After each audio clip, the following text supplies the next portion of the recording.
वाहिगुरु जी का खालसा, वाहिगुरु जी की फतेह। वाहेगुरु वाहेगुरु वाहेगुरु वाहेगुरु वाहेगुरु वाहेगुरु।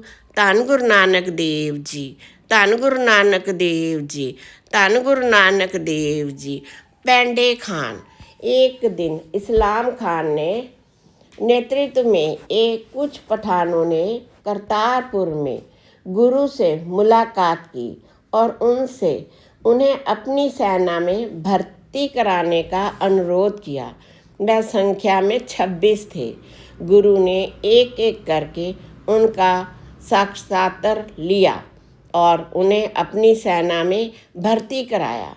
उन पठानों के साथ एक युवा गलजी लड़का था जो गुरु को श्रद्धांजलि देने के लिए अपनी विधवा माँ के साथ आया था। दरअसल उनकी माँ ने सुना था कि हरगोबिंद बहुत परोपकारी थे, इसलिए वह गुरु से कुछ सहायता लेने आई थी। उसने गुरु को बताया कि वह एक बेघर विधवा थी और उनका बेटा कोई भी नौकरी करने के लिए बहुत छोटा था। जब गुरुजी ने उसकी कहानी सुनी तो उन्होंने लड़के की ओर देखा और वह उसे एक बहुत ही होनहार युवा लड़का लग रहा था। धन गुरु नानक देव जी, धन गुरु नानक देव जी। गुरु ने अपने सिखों से उनके निवास की व्यवस्था करने के लिए कहा और कुछ उनकी आजीविका के लिए कुछ भूमि आवंटित करने के लिए कहा। युवा लड़के का नाम पेंडे खान था। गुरु ने लड़के के पोषण के लिए अपनी जिम्मेवारी ली। उन्होंने अपने स्वस्थ विकास के लिए पर्याप्त व्यवस्था की। उन्होंने महान योद्धा इस्लाम खान को अपना प्रशिक्षक के रूप में नियुक्त किया। कुछ वर्षों बाद पेंडे खान एक बेजोड़ पहलवान और एक बहादुर सैनिक साबित हुए। उनका खेल भी बहुत ही आश्चर्यजनक था। लोग उन्हें जादूगर मानते थे। वह इतना शक्तिशाली था कि वह अपने अंगूठे से पीसकर चांदी के सिक्के पर उत्कीर्ण शब्दों को रगड़ता था।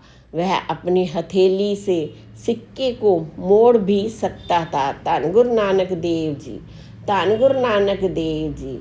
एक और दिलचस्प खेल ये था कि वह एक पूर्ण विकसित भैंस को अपने पैरों को बांधकर अपने कंधों पर ले जा सकता था। उनके करतब को देखने के लिए दूर दूर से लोग आ रहे थे। वह इतना शक्तिशाली था कि वह घोड़े और उसके सवार को भी अपने कंधों की मदद से फेंक सकता था। उन्होंने सिखों की पहली लड़ाई में अपनी बहादुरी साबित की, जो अमृतसर में लोहागढ़ के किले के पास लड़ी गई थी।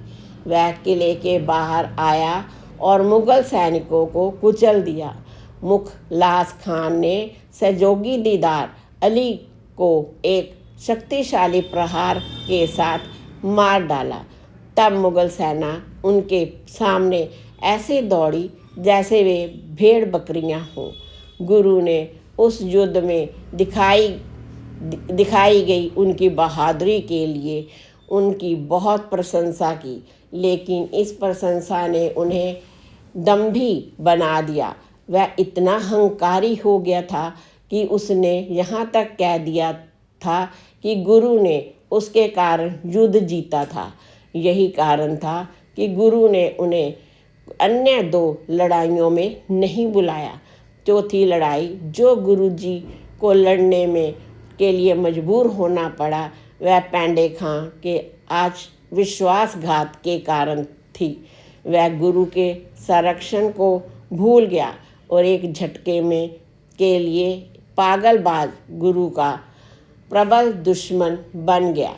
हालांकि वह खुद को बहुत बहादुरी मानता था, लेकिन गुरु के साथ अकेले लड़ने की हिम्मत नहीं करता था।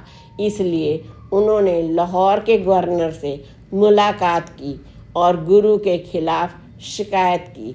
उन्होंने उन्हें बताया कि वह बहुत कम उम्र में गुरु के साथ रहे हैं और वह गुरु की सभी कमियों को जानते हैं। लाहौर के गवर्नर सहमत हो गए। उन्होंने उसकी मदद के लिए 10,000 सैनिकों के कमांडर के रूप में जैडे काले खान को भेज दिया।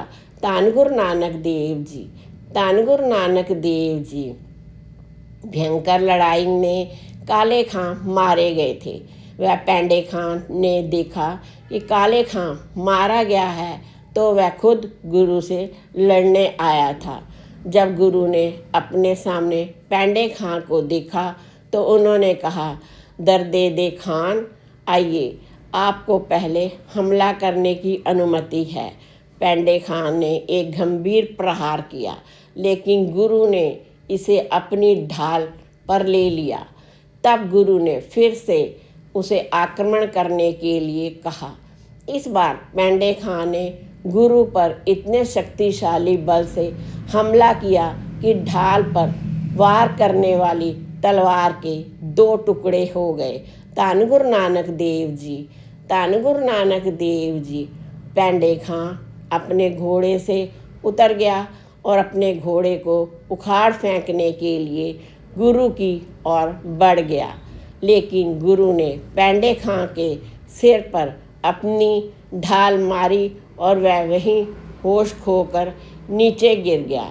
गुरु ने अपने घोड़े से उतरने के लिए उसे उतरते हुए पेंडे खां के पास आए और कहा, पेंडे खां, अपने भगवान को याद करो, कलमा का पाठ करो।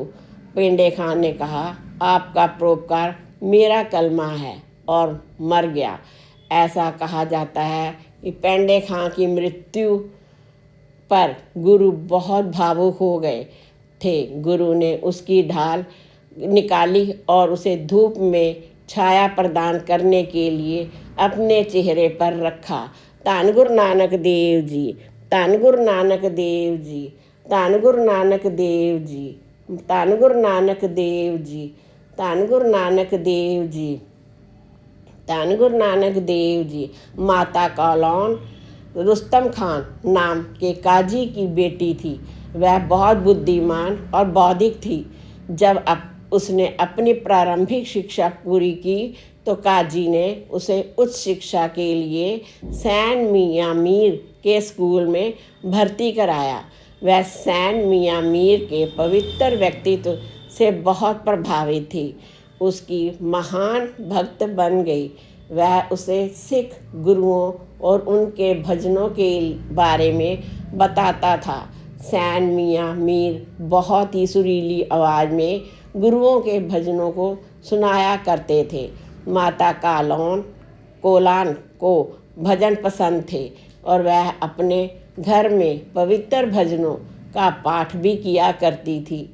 एक दिन काजी ने ये भजन सुने और वह कट्टर मुस्लिम था। वह सिख गुरुओं को काफिर मानता था, इसलिए उसने अपनी बेटी को ऐसे भजन ना गाने की चेतावनी दी। माता कौलान ने सैन मियां मीर से अनुरोध किया कि वह गुरु हरगोबिंद की एक झलक पाना चाहती हैं।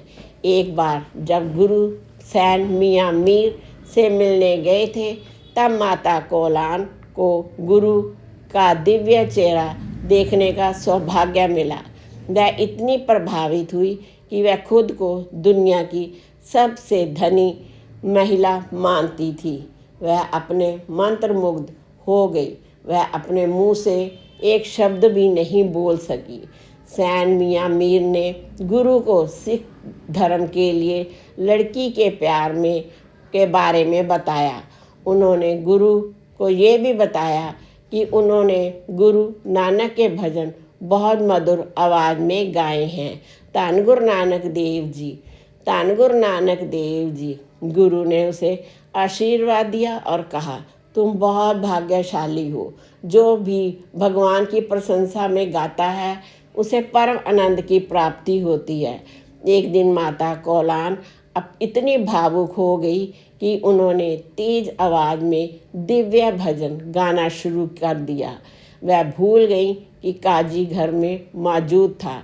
जब काजी ने उसकी आवाज़ सुनी तो वह इतना क्रोधित हुआ कि उसने एक छड़ी ली और उसे बेरहमी से पीटना शुरू कर दिया और मोहम्मद पुजारियों से एक फरमान पारित किया कि कुरान में निर्धारित मुस्लिम कानून के अनुसार उसे मौत की सज़ा सुनाई गई थी।